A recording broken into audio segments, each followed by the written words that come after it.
J'avais un très grand appartement, des voitures de luxe, une famille, des enfants, enfin, tout était Mmh. sur le papier, c'était extraordinaire. Mais moi, en tant qu'homme, j'étais pas du tout accompli et donc j'ai effectivement décidé de tout plaquer pour me prendre ce risque, effectivement, de changer complètement, de repartir à zéro. Là, finalement, un enfant qui fait un dessin à la maternelle, c'est une forme d'art aussi. Qui on est nous pour dire ça ou c'est pas ça. L'intérêt surtout, c'est de vouloir démocratiser l'art, rendre l'art accessible. C'est vraiment dans le respect avec cette inspiration, cette touche Frenchy que j'ai aussi dans la musique, hein, la French Touch, forcément. Donc Mmh, il y mmh a mh. toujours ce côté, cette revendication, en tout cas, oui, de la France.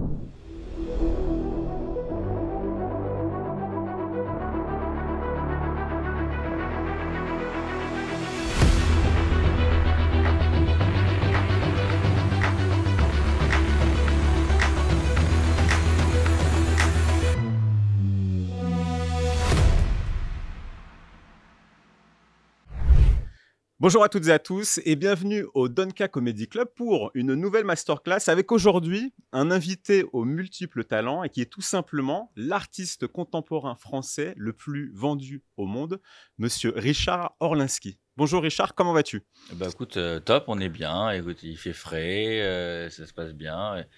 Non, on est content, tout va bien. On est trop ravis évidemment de te recevoir. Divergence est une chaîne qui est dédiée à la transmission, à l'inspiration. Ton nom est apparu très très vite dans les demandes d'invités qu'on voulait avoir.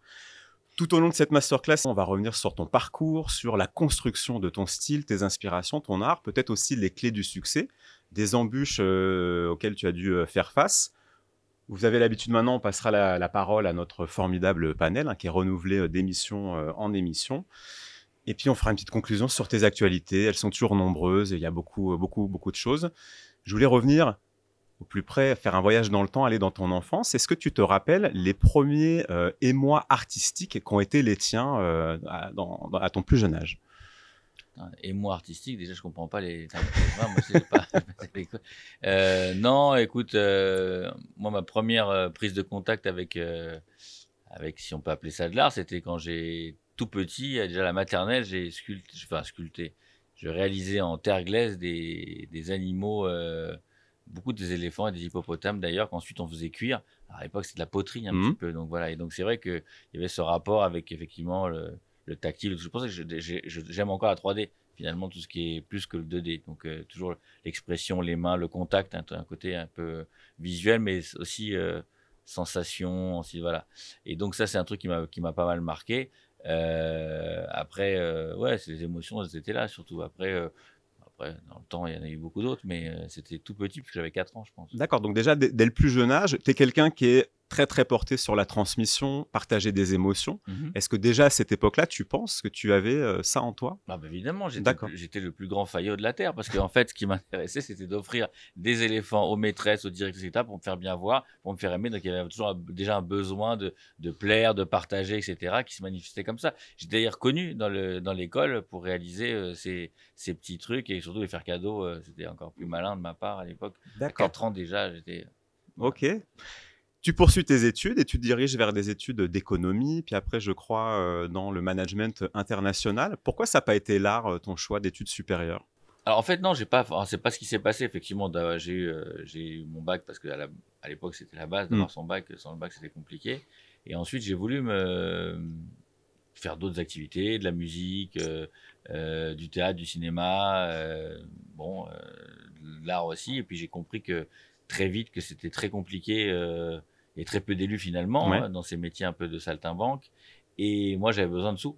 Et j'avais pas de sous, j'avais pas de parents derrière pour pouvoir effectivement éventuellement financer. Alors je dis pas cette oisiveté, mais cette quelque part en tout cas ces activités qui en tout cas qui n'étaient pas génératrices d'argent. Et moi j'en avais vraiment besoin, donc j'avais pas le choix. Et donc du coup je me suis dit bon bah écoute, continue à faire à mener des études pour pouvoir éventuellement avoir derrière un métier qui va pouvoir remplir en tout cas les besoins qui étaient les miens à l'époque. Et donc, du coup, c'est pour ça que j'ai suivi un cursus plutôt traditionnel et que j'ai fait plein d'autres activités qui m'ont amené. Bon, voilà, mais j'ai toujours en parallèle. Alors, pour être tout à fait honnête, Ouais. j'ai arrêté à la sculpture à l'âge de 9-10 ans pour une raison très très simple, c'est que c'était pas très glamour en réalité. Mmh. Quand tu disais aux filles que tu faisais de la sculpture, c'était un peu comme faire du macramé ou du tricot ou du crochet. C'était pas super glam, tu vois. Mmh. Donc après, Mmh. on s'est mis plus dans la musique, avec les motos, enfin les choses un peu plus rock and roll. C'est plus West Side Story que de faire de la poterie, tu vois. Donc du coup, j'ai arrêté et j'ai repris à l'âge de 20 ans, mais c'était un hobby. Donc je faisais ça pour m'amuser avec des inspirations diverses et variées d'artistes français ou internationaux. Et du coup, voilà. Et puis à un moment de ma vie, j'ai décidé de tout plaquer pour revenir à l'essentiel. Ah, ça, c'est un point qui est fondamental dans ton parcours et qui est hyper inspirant, évidemment. C'est que tu as rencontré le succès dans ta première carrière professionnelle. Donc, tu faisais de l'aménagement immobilier dans des appartements. Ouais, j'ai fait ça, mais j'avais Et plein d'autres trucs. alors, il y a un truc, il y a une anecdote. Tu as répondu à un appel d'offres pour chasser des chauves-souris en Guyane, c'est vrai ça? Ouais, c'est vrai, ouais. Ça, c'est Non, mais improbable. j'ai fait tout et n'importe quoi. J'ai fait, si tu vas dans des villes, même, tu vas aujourd'hui vers Tahiti. Je racontais d'ailleurs, c'est marrant, la semaine dernière à Mareva Galanter, je lui disais, parce qu'elle est d'origine de Ouais. Tahiti, que j'avais créé les armoiries d'une ville qui s'appelle Taha. C'est une île, Taha, qui D'accord. est l'île, et où on avait repris tous les éléments de la ville, de l'île. C'était la pêche aux cailloux, donc il fallait représenter. Donc, parce qu'il D'accord. n'y avait pas d'armoirie à l'époque. Là, normalement, toutes les villes de Mm. France ont des armoiries pour mettre sur le livret de famille, sur les drapeaux. Mais en Nouvelle-Calédonie ou dans le Pacifique, il y avait plein d'îles ou de villes qui n'avaient pas d'armoirie. Et donc, j'avais aussi répondu C'est là-dessus. incroyable. Donc, c'était marrant. J'ai plein de Mm. choses diverses et variées qui m'ont amené à ça. Et effectivement, comme tu le dis, quand même une pseudo-réussite. Donc, Et tu c'était vivais confortablement de mais tout très ça. confortablement. Oui. Et un jour, il y a une prise de risque, tu te sens pas réalisé, c'est ça, Mm. ou accompli, et tu décides de tout plaquer pour te lancer dans Ouais, l'art. enfin, j'étais tout simplement malheureux. En fait, j'avais Malheureux. l'impression que j'utilisais à 5% mes capacités. Je rentrais chez moi, j'avais pas, non, j'étais pas bien. Et pourtant, j'avais une vie qui était plutôt bien. J'avais un très grand appartement, des voitures de luxe, une famille, des enfants. Enfin, tout était Mm. sur le papier, c'était extraordinaire. Mais moi, en tant qu'homme, j'étais pas du tout accompli. Et donc, j'ai effectivement décidé de tout plaquer pour me prendre ce risque, effectivement, de changer complètement, de repartir à zéro. Et donc, il y a eu beaucoup de boucliers qui sont levés par rapport à ça. Mais bon, j'ai quand même continué. J'ai écouté ma petite voix intérieure, ce que je raconte dans le livre d'ailleurs. Ouais. Et du coup, voilà, et je me suis lancé dedans. Ça aurait pu ne pas fonctionner. Hein. Après, voilà, j'avais un peu de code, j'étais un petit peu armé parce qu'effectivement, avec mon background et tout ce que j'ai, le package de ce que j'avais appris, en tout cas dans ma vie, ça m'a pas mal aidé. Et donc, j'ai trouvé des petites astuces pour prendre des chemins de traverse, un Ouais. peu comme Harry Potter. J'ai Ouais. pris la voie 9 3/4 parce que forcément, personne t'attend quand tu lances dans une nouvelle activité. Donc, je m'en suis rendu compte très vite parce que moi, au début, je me dis, bon, bah, je vais me faire de l'art. Et puis, je suis rentré, puis finalement, je me suis rendu compte que finalement, on t'attendait pas ou on t'attendait avec des fusils à pompe. Donc, du coup, bien, j'ai trouvé des solutions, voilà, pour faire autrement. Alors, ce qui interpelle évidemment, c'est qu'aujourd'hui, tu es l'artiste contemporain français le plus vendu au monde. Donc, c'est incroyable. Et pourtant, personne ne voulait de ton art au début, en tout cas dans le métier. Évidemment, la reconnaissance populaire, tu l'as eu assez vite. Mais il faut que tu nous racontes comment tu as été accueilli au niveau des gens du métier. Ah ben ça n'a pas changé au niveau des gens. Ah, c'est toujours le cas, malgré le... Ah oui, ça reste. Enfin, il y en a qui ont tourné leur veste, mais aujourd'hui, il y a quand même des gens. Et alors en fait, le métier, ça veut rien dire le métier. En réalité, quand on parle du métier, on parle d'un petit milieu parisien. C'est très parisien parce qu'en France, j'ai pas ce genre de problème. Ouais. Moi, j'expose dans toute la France et dans le monde entier, dans des musées, donc il y a pas de souci. Mais c'est un entre-soi, un peu. Tu sais, faut avoir la carte. T'as pas été coopté par le. Et donc, il y a effectivement. Allez, on va dire des pseudo-élites intellectuelles qui décident de ce qui est le bon goût et le mauvais goût, ce qui est de l'art, ce qui n'en est pas, etc. Alors que j'ai toujours défendu un art accessible et que l'art, finalement, un enfant qui fait un dessin à la maternelle, c'est une forme d'art aussi. Qui on est, nous, pour dire ça ou c'est pas ça? Quand le mec, il accroche la banane ou quand... Enfin, tu vois ce que je veux dire, il y a pas de... Pour moi, il n'y a pas de règle. En fait, tout ce qui sort de notre cerveau, on est tous des artistes, on a une sensibilité, on la développe ou pas. Mais on est tous. À partir du moment où on propose quelque chose, ça peut ne pas plaire. Mais en tout cas, il y a une recherche et ça émane de ce que nous sommes. Et donc voilà. Alors après, voilà. Donc si tu veux, ces élites, effectivement, j'ai été blacklisté de plein de salons, comme la FIAC, comme d'autres salons où j'ai exposé au début. Mais voilà, et dès que tu prends t'es un peu trop connu, ça dérange. Et aujourd'hui, le problème. Dans tous les métiers, je pense que l'ego intervient, mais c'est surtout un problème, c'est l'argent qui est roi. Dans l'art, il y a un truc un peu différent, c'est que l'ego est très très fort et les gens sont prêts à tuer, mais physiquement. Hein, donc c'est dans les métiers là, on est dans un comédie club, mais dans le stand-up, il y a des jalousies, il y a des choses mais c'est basé sur la réussite, mais il n'y a pas ce côté aussi puissant qu'il y a dans l'art. Et ça, c'est vrai que c'est très, très, très violent. Au début, c'était difficile. Hein, j'ai pris beaucoup de coups, j'en prends encore beaucoup aujourd'hui, mais ça me T'es peut-être parle plus moins. blindé. Bah, j'ai l'habitude. Enfin, tu veux, Mmh. j'avance, tu sais, j'en prends encore. Je fais une expo à Nice. Mmh. Il y a encore un mec comme Henri-Jean Servat qui va Ouais. aller défoncer le truc, etc. Mais c'est des gens qui ont besoin d'exister. C'est vraiment il y a vraiment de la jalousie. Il y a vraiment un côté. C'est marrant, c'est un truc que moi j'arrive pas à comprendre. Moi, quand je vois quelqu'un qui fait un truc bien, je me dis putain, j'ai envie de faire pareil. Ouais. C'est ça Bravo. ma motivation. Bravo, j'ai envie de faire pareil. C'est un peu la méthode américaine. Hein. Mmh. En France, on est un petit peu plus compliqué. Mais là, j'ai cumulé tout. Donc l'art, déjà qui est un truc compliqué, il y a beaucoup d'ego, la réussite, le fait que on n'aime pas beaucoup le succès, de bousculer les codes et changer, avoir plusieurs cases. Parce que si tu restes dans un milieu, ça va, mais tu touches à la musique, tu touches au théâtre. Voilà, là en fait, j'ai coché toutes les cases de ce qu'il fallait pas faire pour être T'as cassé les codes. Hein. J'ai cassé les codes. Ouais, d'ailleurs, c'est drôle parce que j'ai fait une interview il y a pas très longtemps. Je crois que c'était, je sais plus avec qui. Enfin, je jouais avec Tadei, je crois. Enfin bon, bref, je savais pas que c'était une émission où ils étaient là pour tailler. Et au début, je comprenais pas une question bizarre, deux questions bizarres. Et après, en vérité, tellement j'assume ce que je fais que finalement, c'est lui qui était décontenancé parce que il me dit, mais t'es pas un artiste. Ouais, sûrement, je suis pas un artiste. Il y a aucun souci. Ah, ça va jusque là. Ouais, c'est le but, de faire réagir. Okay. Mais de toute façon, t'es pas accepté dans le monde là. Ouais, c'est pas grave, je suis pas accepté. C'est ce que je raconte quand j'ai un article qui me défonce pendant 1 ou 2 pages dans un magazine d'art qui est tiré à 5000 exemplaires et que j'ai des articles élogieux dans un magazine qui est tiré à 800 000 populaire, parce que moi, j'ai un artiste populaire, j'assume de l'être.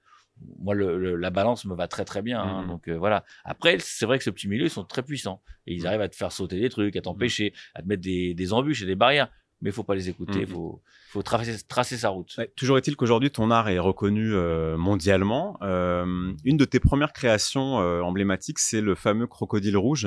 Est-ce que tu peux nous raconter l'histoire? Pourquoi le crocodile? Pourquoi un animal? Et d'ailleurs, pourquoi la sculpture et pas un autre art? Alors, la sculpture, j'en ai un petit peu parlé tout à l'heure. C'était vraiment l'inspiration du début. C'est l'enfance. On est tous des enfants. Ouais. Pourquoi les animaux? Les animaux, parce que, je veux dire, ça parle à l'être humain. On a toujours été depuis l'histoire de l'humanité. On a eu un rapport très particulier avec l'animal. On veut dominer l'animal. On aime bien les animaux, mais on veut être au-dessus de. On est intelligent, soi-disant ils ne le sont pas, etc.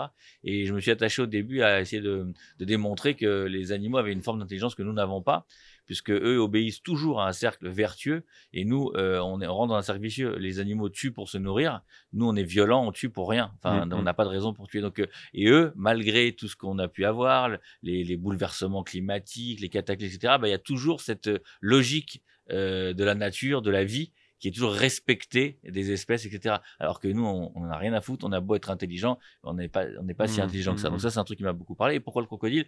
Tout simplement parce que le crocodile, c'était un animal qui a survécu justement à toutes les ères, à toutes les cataclysmes. Il a une origine de plus de 300 millions d'années, il a été antérieur aux dinosaures. Pourquoi? Parce qu'il a su s'adapter à toutes les conditions, puisqu'il peut résister dans le froid, dans le chaud, il peut rester, je crois, en état de coma presque plus de 6 mois, ne pas manger pendant 6 mois, ne presque pas respirer. Donc, on étudie son cœur. Donc, j'ai trouvé cet animal un peu incroyable. Il a été témoin de toute notre histoire, déjà. Il était là dans toute notre histoire. Il y a plein d'animaux qui ont disparu. Et lui, il est resté toujours. Donc, c'est pas le seul. Il y en a d'autres, hein, qui ont réussi à subsister. Mais je trouvais que c'était incroyable d'avoir une espèce comme ça qui s'est acclimatée, qui est adaptée à toutes les violences qu'il y a pu avoir, les cataclysmes qu'on a subis. Tu le racontes dans Pourquoi j'ai cassé les codes. Il t'a fallu beaucoup de temps avant de trouver ta version parfaite. C'est combien de temps? Oui, c'était au début, parce que j'étais un peu perfectionniste. Je suis très exigeant, moi, avec moi-même, avec les autres, mais avec moi-même aussi. Donc, je veux chercher le truc parfait. Donc, quand t'es au début, sur ton premier truc, t'as envie de recommencer, ça va pas. T'es un peu, c'est exagéré, quoi. Je veux dire, ah non, ça va pas. Donc, j'ai recommencé. J'ai mis 2 ans presque pour être satisfait du résultat. Mais trop gros, trop maigre, ça me pensait à la pub pour la vache qui rit, tu sais, qui a trouvé le bon truc. Mais ouais, c'était vraiment ça, quoi. C'était ah non, ça va pas. À chaque fois, j'étais jamais content, quoi. Donc, est-ce que pendant ce processus créatif, tu as eu des doutes, des remises en question? Putain, pourquoi j'ai tout plaqué? Finalement, j'étais pas si mal, ou jamais? Ça t'a transcendé? Si, forcément. Mais s'il y a pas de doute, ça n'existe pas. Enfin, le doute, c'est important. Je sais pas. Même Descartes, hein, il a dit, le doute, je pense donc je suis, je doute donc je suis. Non, non, non, il faut douter, bien évidemment. Le doute, ça te permet d'avancer, Mmh. d'évoluer. Donc, c'est très important de douter. Oui, forcément. Puis, en plus, tu passes d'une activité prolifique avec où il se passe des choses à un truc où tu commences tout à zéro, tu connais pas vraiment ce qui se passe, tu connais pas les codes, où tu viens foutre le bordel chez toi dans le salon, parce que moi, j'ai pas d'atelier, donc foutre le bordel avec mon ex-épouse qui devient folle parce que tu as des trucs, les odeurs de Mmh. résine, de peinture. Mmh mh. Oui, c'était parce que moi, enfin, pour la petite anecdote, je le raconte dans le livre, donc il n'y a pas de Mmh. secret. J'habitais un très grand appartement avenue Foch et j'avais fait l'atelier là-dedans. C'est Donc ça. c'était juste lunaire, quoi. Mmh. C'était un truc qui ça n'existe pas avec les moulures, le marbre par terre, Mmh. les boiseries et l'atelier au plein milieu de la chambre. Enfin, c'était quelque chose d'assez drôle, oui, effectivement. D'accord. On a parlé des animaux dans les inspirations. Il y a la pop culture, il y a la rue, il y a le quotidien qui t'inspire énormément. C'est important pour toi de pouvoir exposer dans la rue et de proposer ton art au plus grand nombre. Ma question en fait derrière ça, c'est est-ce qu'il n'y a pas une ambition, je vais pas dire politique, mais en tout cas cette revendication de dire la culture appartient à tout le monde? Alors politique, je sais pas, mais en tout cas, l'intérêt surtout, c'est de vouloir démocratiser l'art, rendre l'art accessible. Puisque grâce à ces expositions à ciel ouvert, au lieu les spectateurs n'ont plus besoin d'aller au musée, c'est le musée qui se déplace à eux. Donc C'est le ça. concept il est incroyable et très important, gratuitement. Parce que, Mmh. et puis pour tous les profanes, il y a beaucoup de gens qui n'osent pas même ouvrir la porte d'une galerie. Mmh. Donc imagine aller ouvrir la porte d'un musée. Bah, un musée, quand ils vont au musée, c'est réservé à une petite partie de la population. Donc là, tu n'as pas besoin d'ouvrir la porte, tu n'as pas besoin de payer. Donc c'est un truc très en libre accès. Et le vrai résultat, c'est que tu as des millions, mais vraiment des millions de photos qui sont prises dans le monde entier dans le cadre de ces expositions. Et puis j'expose dans n'importe quel endroit. Ça peut être dans des stations balnéaires UP, comme j'ai exposé à Lens dans des mines. Enfin, il n'y a vraiment pas de lieu. J'adore surprendre aussi. Donc Mmh. sur une toit d'une gare. Enfin, il y a vraiment et les gens sont vraiment très très contents. Et puis ça met la banane, quoi. Les gens ils Mmh. se lèvent le matin, ils voient un truc. Moi, j'ai plein de témoignages. Je viens au boulot, ça me donne le sourire. Il y a un côté positif, joyeux. C'est une visibilité assez immédiate, assez facile. Donc les enfants dès l'âge de 1 an ou 2 ans, ils peuvent déjà avoir une interaction. Mmh. Donc c'est bien. Après, c'est une émotion. Elle peut être négative ou positive. On peut ne pas aimer, mais en tout cas, il se passe quelque Il se chose. passe Et quelque je pense que chose. l'art, le but de l'art, c'est d'éveiller, Mmh. en tout cas de donner une réflexion, de faire réfléchir en tout cas. Alors, comme tu le disais, hein, c'est vrai qu'il y a des millions de photos qui sont partagées. Tu as une communauté sur Instagram notamment de plus de 6 millions et demi d'abonnés. C'est vertigineux. Est-ce que tu arrives à avoir du lien avec tes Bien fans, ta sûr, communauté? bien C'est sûr, important. bien sûr. Bah oui, je suis très proche. C'est très D'ailleurs, proche. je le vois quand je fais par exemple mon spectacle, mon stand-up, mon spectacle de stand-up. Je vois, il y en a qui viennent avec des petites sculptures pour les faire Mmh. dédicacer. Puis j'aime cette proximité. Quand je vais sur des shows musicaux, pareil, parce que j'exerce aussi en tant que DJ. Mais voilà, il y a toujours cet échange et à travers aussi les comptes Insta où on répond bien évidemment aux questions. On est très proche. Et je pense, une des forces, c'est la sincérité. Quand t'es pas sincère, aujourd'hui, les gens le voient. Donc c'est pourquoi ça fonctionne, parce qu'on est sincère et parce on va s'attarder, on va s'inquiéter, on va écouter aussi, parce que parfois il y a des gens qui me font des propositions de création et qui me Ok. disent tiens, tu devrais faire ça. Bah, alors quand j'ai commencé, je vais être honnête, j'écoutais pas, mais Mmh. aujourd'hui je dis bah, s'il y a 3, 4, 5 personnes qui le disent, c'est que c'est pas pour quelque chose. Et on en parle et souvent on suit et on fait des choses qu'on nous Ah, c'est génial ça. Oui, c'est inspirant, la communauté elle est très inspirante. Mmh. Bah, ça représente une partie de l'humanité, donc Mmh. et moi, j'aime bien moi, je crée pour les autres. Je crée pas pour moi. D'accord. J'ai pas d'ego, je m'en fous, moi, de créer. Je crée pour faire plaisir, pour donner effectivement cette liberté. Donc, quelque part, quand on a une communauté qui te dit, tiens, bah, tu devrais faire ça, bah, tu l'as une fois, tu l'entends une fois, 2 fois, 3 fois, 4 fois, c'est qu'il y a une espèce de convergence de la force, comme dans Star Wars. Ouais. Et donc, avec beaucoup de midi-chloriens. Non, mais voilà, donc, du coup, j'écoute. Oui, je suis très à l'écoute. On est très à l'écoute parce que je crée à plusieurs, on n'est pas seul. Je suis pas seul à créer. J'ai des équipes. C'est combien les équipes de la team Orlinski? Alors aujourd'hui, on est pas loin de 200 personnes, Ok. mais en termes de création, c'est beaucoup moins. Mais on doit être, je sais pas, 5-6 personnes D'accord. à s'attacher à la création. Donc on insuffle un truc. J'ai le final cut certainement, mais il y a une grande liberté aussi de création. Donc on a un esprit, on a une idée, et comme on crée pour les autres, bah, je pense qu'à 6 cerveaux, on est plus fin, plus affiné, plus ouvert, plus pour créer que tout seul, quoi. Est-ce qu'il y a des choix créatifs que tu as pu regretter? Même pas au gré des critiques, hein, je veux dire de la presse ou des choses comme ça, ou des directions où tu dis non, là, c'est pas moi, c'est pas mon style. Ça peut arriver, ça? Non, le seul truc que tu regrettes, c'est quand ça fonctionne pas. C'est tu es Ouais. sanctionné parce que tu fais des choses qui marchent pas. Bon, après, c'est la vie. Et puis, sans échec, il n'y a pas de réussite. Donc, ça fait partie du lot. Mm. Mais regretter, non.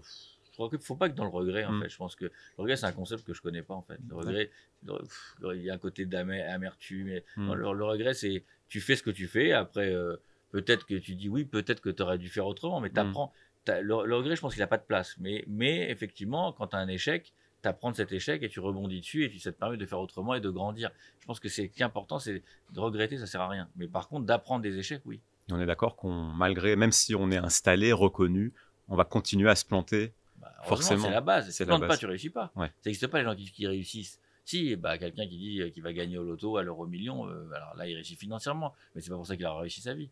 Mais non, je pense qu'il faut. L'échec, c'est la base de la réussite. S'il n'y a pas d'échec, il n'y a pas de réussite. On va bientôt passer aux questions du panel. Avant ça, une dernière question. À quel moment tu as senti que ça y est, et je ne parle pas du tout d'argent, mais que ton choix de te diriger vers l'art, de suivre ta passion, était validé? Tu t'es dit, OK, j'ai réussi, je suis là où je veux être. À quel moment tu l'as ressenti, ça? Là, aujourd'hui, depuis que tu m'as invité sur ça fait plaisir. C'est le moment. Voilà, c'est le moment. Le moment, c'est maintenant. Voilà, donc, merci pour ça. Donc, c'est la reconnaissance ultime, elle est là. Voilà. Merci. Je n'attendais pas moins, cela dit. C'est normal. Merci. Et sinon, il y avait un autre moment où... Non, tu sais, moi, ma vie, c'est une succession de plein de choses, de rencontres, de timing. Je crois beaucoup aux rencontres. Les gens, j'ai pas de gens que j'admire particulièrement. Je suis pas fan de personne. Mais par contre, il y a des gens qui sont des moments, des timings, des momentum. Et tu rencontres des gens qui t'apportent et qui font, voilà, il y a plein. En fait, il faut faire beaucoup de choses, créer. Et puis après, donc c'est vraiment une succession de choses qui font que. Alors oui, il y a des gens qui disent depuis 1 an, depuis 2 ans. Mais ça, il y a 5 ans, on me le disait déjà, tu vois, depuis 1 an, depuis 2 ans. Alors après, oui, t'évolues, et puis t'as aussi des hauts, t'as des bas. Enfin, c'est pas toujours, c'est pas linéaire du tout. Et puis moi, je prends beaucoup de risques. J'ai continué dans le même principe qui était le mien au début, c'est que je me lance à chaque fois dans de nouveaux objectifs, de challenge. Et donc forcément, plus tu prends de risques, plus il peut y avoir des retours de bâton, etc. Mais si tu prends pas de risques, t'existes pas, tu fais rien, et puis tu restes dans ton coin, et puis voilà. Est-ce que le panel est prêt pour une petite série de questions? Je m'appelle Manon Defoy, je viens de Sub de Pub et je voulais vous demander, est-ce que vous seriez lancé dans cette voie si vous n'aviez pas déjà eu cette stabilité financière, on va dire, au début de votre carrière? J'ai pas pu le faire, en fait, j'ai pas pu me lancer dans cette voie parce que j'avais pas la stabilité financière. Donc effectivement, c'est ce que je voulais quand même, cette voie, c'est la voie que je voulais. Je voulais effectivement aller dans le domaine artistique. C'est ma volonté, évidemment, mais après, c'est une question de moyens. Et après, il y a des gens qui ont pas les mêmes, qui mettent pas la barre au même endroit. Moi, j'ai vraiment ce besoin de m'assumer financièrement parce que c'était compliqué, j'avais une enfance difficile, c'était particulier. Donc, il fallait que je me sorte, en fait, que je m'en sorte réellement. Donc, j'avais pas trop le choix. Après, il y a des enfants pour lesquels c'est moins important et qui peuvent se contenter de peu et y croire et y arriver. Et, voilà, après moi, c'était mon parcours, mais c'est très personnel. Mais effectivement, en tout cas, ce qui était au fond de moi, effectivement, cette volonté d'exister artistiquement, oui, elle était toujours très présente. Après, peut-être ça n'aurait pas fonctionné non plus, donc on n'en serait pas là, on se parlerait pas, et puis j'aurais refait quelque chose, et puis le sujet il serait clos. Mais je pense que dans la construction et dans le bonheur personnel, la réalisation, c'est important de faire ce qu'on a envie au fond. C'est pas toujours possible, mais si en tout cas il y a des moyens et qu'on trouve des petits trucs pour y arriver, qu'il y a des petites fenêtres de tir, j'ai envie de dire, je pense qu'il faut les prendre. Moi, j'ai ça à ma fille, là, il y a pas très longtemps, elle a fait une licence de droit, et elle chante, elle se met dans la musique. Elle me dit, bon, alors maintenant, je vais faire, elle a 20 ans, je vais commencer à faire, voir comment je vais créer un travail traditionnel. Je dis, mais tu voulais pas faire de la musique? Elle me dit, si, mais bon, faut préparer pour la musique. Oui, mais si tu le tentes pas maintenant, tu le feras jamais. Ça marche pas, on verra, c'est pas grave. Mais au moins, t'es jeune, tu pour le truc, c'est ta passion, fais-le. Ça marche pas, tu feras autre chose, t'as déjà un petit bagage. Mais du coup, elle me dit, ah ouais, c'est une bonne idée ça. Du coup, là, tu vois, elle est en studio, elle commence à enregistrer. Ça fonctionne. Tant mieux pour elle, ça fonctionne pas, elle aura tout. Mais je pense qu'il faut tenter des choses, c'est important de prendre des risques. Tu regrettes après. On parlait de regret tout à l'heure. Ça, c'est un truc que tu peux regretter, par contre. Tu vois, de pas avoir été, de dire, putain, j'avais des capacités, j'avais une voix, j'avais la vibe, j'avais le truc, j'avais l'environnement, et puis je l'ai pas fait. Et ben, ça, faut pas être, je pense que si on sent des choses, faut s'écouter et tenter le coup. Ne pas être timide pour ça. Faut être assez disruptif et essayer de faire les choses. Voilà. C'était pas ta question du départ, mais enfin, on a changé. Mais c'est ta réponse. Voilà, c'est ma réponse. Mais bon. Est-ce qu'on a une autre question, cher panel? Oui. Alors bonjour Richard. Je suis Hugo Fèvre, je suis le fondateur de Background Paris, qui est une agence artistique spécialisée dans le graffiti à Paris. Et j'avais quelques petites questions un petit peu taquines à vous poser. Alors tout à l'heure, entre les lignes, on pouvait lire que vous ne vous définissiez pas vraiment comme un artiste, ou vous ne proclamiez pas comme un artiste. Mais je voulais savoir, est-ce que toutes vos productions, vous les considériez comme œuvres d'art? Est-ce que vous faites la distinction entre un bien de consommation et un bien culturel? Et est-ce que ce ne serait pas un élément de réponse justement pour essayer de comprendre pourquoi le milieu parisien de l'art contemporain jase un petit peu? Parce que eux font justement de l'exposition de biens culturels et font la distinction avec le bien de consommation qui peut être retrouvé dans les aéroports en duty-free, etc., dans des contextes qui ne sont pas destinés à des contextes de monstration d'œuvres d'art habituelles. Voilà. Bah, c'est vrai et faux, parce que si tu veux, par exemple, tu prends des artistes comme Jeff Koons, qui font des productions, pareil, tu prends Pompon, qui est quand même un artiste animalier reconnu, même s'il était décrié à son époque. Tu vas dans les musées, tu vas dans les boutiques à droite à gauche, dans les centres commerciaux, tu trouves des ours pompons à droite à gauche. Donc si tu veux. Dans les centres commerciaux. Comment? Dans un centre commercial. Oui. Bah en fait, pour moi, tout est une question de contexte de monstration aussi. Quand on va montrer votre travail, par exemple, je vais vous donner un exemple, je vais vous raconter ma vie. J'ai choisi le cadeau de Noël de mon papa. Dans le centre de Paris, j'ai acheté des petites chaussettes avec des dessins de Van Gogh dessus. À côté, il y avait une chanifi, un manga et vos œuvres d'art, enfin vos créations. Du coup, je voulais savoir comment vous positionnez ces créations-là. Est-ce que celles-ci sont considérées comme œuvres d'art pour vous? Ou est-ce que vous considérez ça plus comme un bien de consommation pour vous faire connaître du grand public? Et à côté de ça, comme votre expo à Nice, avoir des expos un peu plus institutionnels, on va dire, pour... Moi, je pense que l'art, ça forme un tout. Moi, je pense que ça forme un tout. Je pense que le débat, il est mauvais, en l'occurrence. Je pense que l'art, c'est une forme d'expression. Et quand j'ai voulu créer effectivement des choses accessibles, d'ailleurs, ça m'est arrivé, comment j'ai commencé à faire ces petites sculptures? C'est par une collaboration avec Disney. Parce que Disney m'a demandé de réinterpréter le Mickey sorcier en sculpture, en œuvre d'art. Moi, je leur donne un cahier des charges, j'ai créé la première pièce avec une certaine qualité, etc.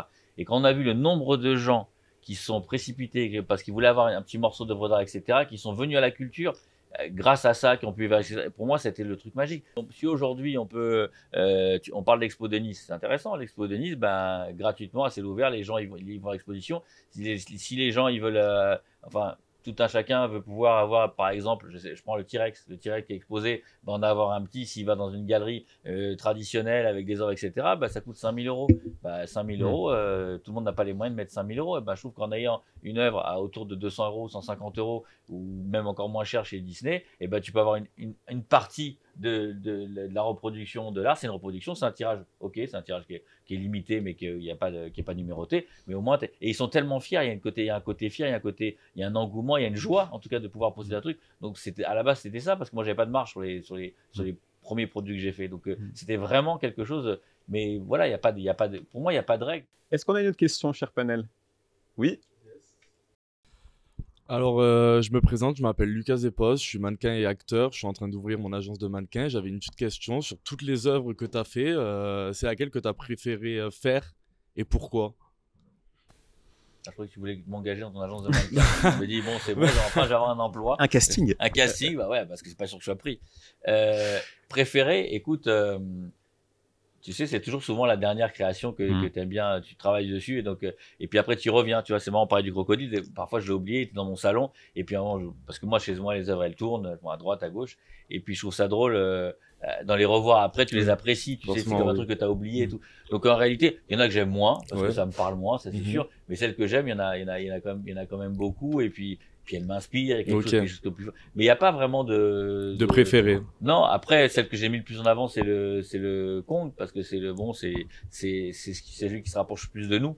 C'est ça qui m'a permis aussi de parler, de lui faire raconter des choses, et j'ai bien aimé cette approche avec... Mais en vrai, préféré, non, j'ai pas de préféré. Souvent, la nouvelle, elle est... et puis il y en a qui passent. J'aime effectivement être un peu, peut-être, on va dire les œuvres peut-être un peu plus violentes, un peu plus agressives, un peu plus de choses à dire. C'est sûr que si je fais un escargot, ça aura peut-être moins d'impact qu'un lion, par exemple. Je parle du bestiaire, de l'animalier. Après, je fais plein d'autres choses qui n'ont rien à voir avec les animaux. D'accord. Voilà. Ok. Moi, c'était tout. Et je veux bien aller dans ton agence, si tu me recrutes. Engagé. Ça y est. Alors, ma question, c'est parmi vos activités, quel a été l'événement qui a été le plus marquant dans toute l'histoire de Orlinski? En tout cas, je ne sais pas s'il y a des événements, mais il y a des moments qui sont très forts en adrénaline. C'est la scène, en fait. C'est vraiment la scène. Alors, la sculpture, c'est vrai que ce qui est sympa, c'est quand tu te mets à côté. J'ai fait des expositions dans les montagnes et tu vois les gens qui parlent. Et toi, tu es à côté, tu es avec le casque, les machins qui te reconnaissent pas. Et puis, ils racontent des trucs. Donc, ça, c'est assez marrant. Il y a des côtés assez forts dans ça. Après, émotionnellement, c'est vrai que quand tu es sur scène en stand-up, c'est vraiment très fort parce que tu as vraiment les gens ils réagissent, il y a beaucoup d'émotions quand ils viennent te voir. Moi, je joue beaucoup pour des associations avec notamment il y a pas longtemps pour une association avec des femmes qui étaient atteintes d'un cancer et quand elles te disent bah putain j'ai rigolé, ça m'a changé de mon quotidien, tu vois tu fais des actions comme ça, c'est vraiment ça t'apporte énormément. Je fais ça avec les enfants aussi beaucoup. J'interviens dans une association. On était récemment, par exemple, à l'hôpital de Garches. On fait des ateliers avec les enfants et tu donnes des trucs. Et moi, je me dis, putain, merde, vendredi, je vais me passer la journée ça. J'ai ça à faire. Quand t'arrives un peu en reculant et t'as un truc tellement incroyable qui se passe. La communication avec les enfants. Moi, je sais pas les affections qu'ils ont et la petite anecdote, et je te répondrai par ça. Et ça, je pense que c'est le plus bel événement. Voilà, je viens de m'en rappeler. C'est que, effectivement, il y avait des enfants, donc je demande pas ce qu'ils ont comme maladie. Et donc, du coup, il y a une fille qui avait une dizaine d'années. Et une petite une dizaine d'années, elle fait des dessins, elle dessinait super bien. Alors j'avais donné des calques avec des sculptures. Et du coup, elle a dessiné. Je lui ai dit, bah, tiens, ça serait sympa que tu m'en fasses d'autres. Parce que du coup, je te publierai dans mon prochain bouquin. Et alors la fille me dit, ah ouais, ok, super, génial et tout. Bon, je rentre chez moi. Et la responsable de l'association, la présidente, elle me dit, ah, t'as vu ce qui s'est passé aujourd'hui, c'était génial et tout. Je dis, ah bon, il s'est passé quoi? Elle me dit, bah, t'as vu, la petite qui t'interrogeait, elle avait jamais parlé.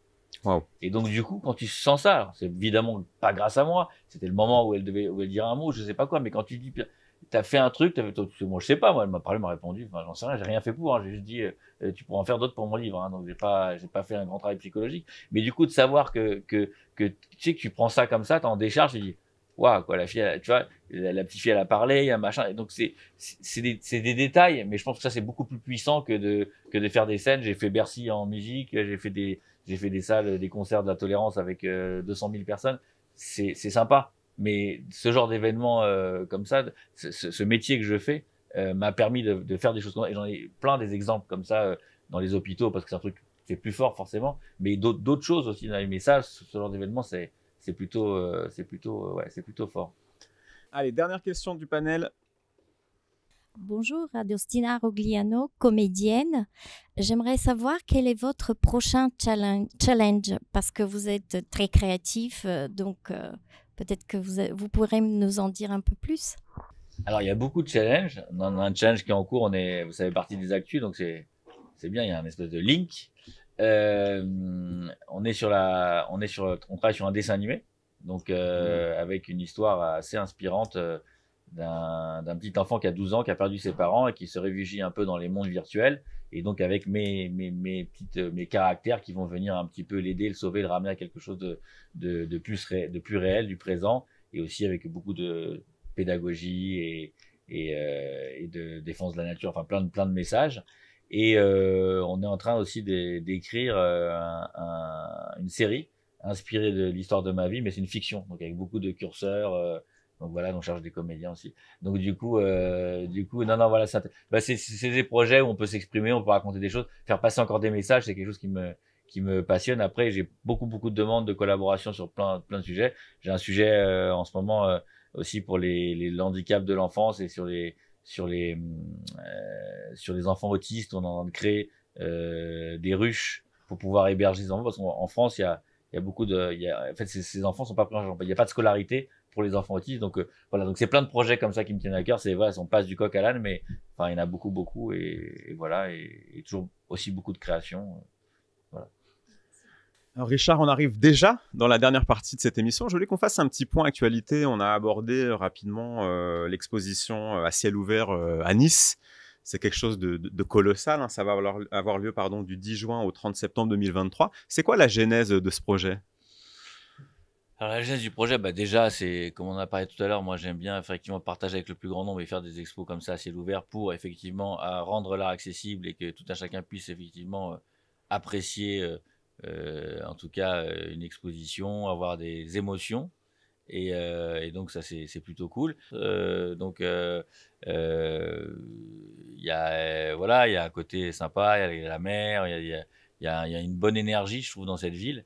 Ça me tenait à cœur de le faire depuis longtemps. J'ai des ateliers aussi qui sont dans la région, donc je trouvais que c'était tout à fait propice. Et puis il y a une belle énergie, puis une ville qui est très très ouverte effectivement à tout ce qui est création artistique, qui reçoit beaucoup d'artistes. Et donc du coup c'était cool d'en faire partie. Et quand j'ai eu cette possibilité, bah, j'ai tout de suite répondu présent, parce que voilà, mais c'est vraiment et d'ailleurs l'accueil il est vraiment Oui, intéressant. l'accueil du public est intéressant. Ouais, c'est vraiment cool. Et puis cette coulée verte, enfin il y a vraiment, et ça se marie vraiment bien avec le paysage, on va dire. Donc du coup c'était voilà, c'est assez fort. Et bon, c'est un projet on est dessus depuis près d'un an, mais Un an. ouais, à créer pour l'occasion. Et on s'est bien entendu avec les équipes de la ville, mes équipes et tout. Non, c'était vraiment un projet qu'on appelle facile et qui est très générateur de beaucoup d'émotions et de pensées positives. Et donc je trouvais ça plutôt cool.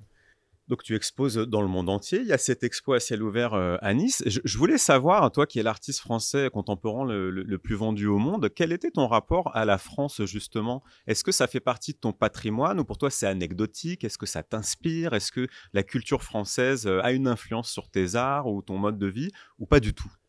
Ah bah déjà, je suis très attaché à mon pays, donc c'est sûr que ça forcément, à partir du moment où tu es attaché à mon pays, moi je suis parisien, voilà, donc en plus.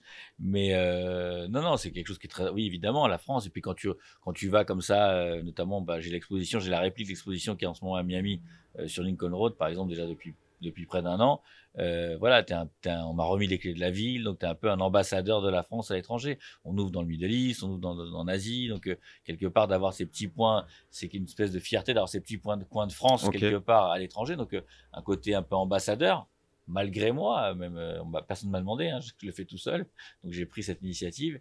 Et puis oui, c'est pas mal d'inspiration, forcément, ma culture en tant que Français, voilà. Après, c'est pas pour ça qu'il faut oublier les cultures de là où on va.